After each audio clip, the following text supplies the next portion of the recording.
United တော့ဂိုးသွင်းလာသေးတော့ပါကစ္စတန်လောက်တော့မမောင်လင်ကအေးစေးပဲ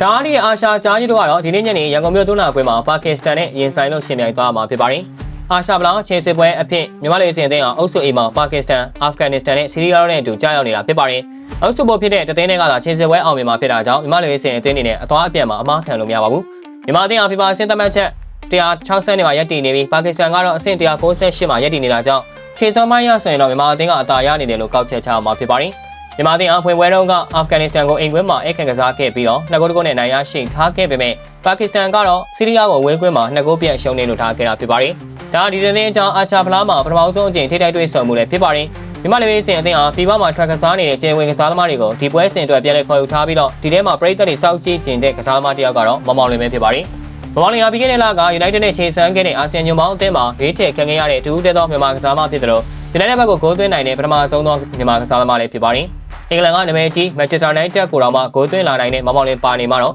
ပါကစ္စတန်ဆိုတာတားအသည့်တဲ့အာရှကြားကြီးတို့အတွက်ငပြောသည့်အခွန်နှွာစားတာထက်တောင်မှလွယ်ကူနေမှာဖြစ်ပါတယ်။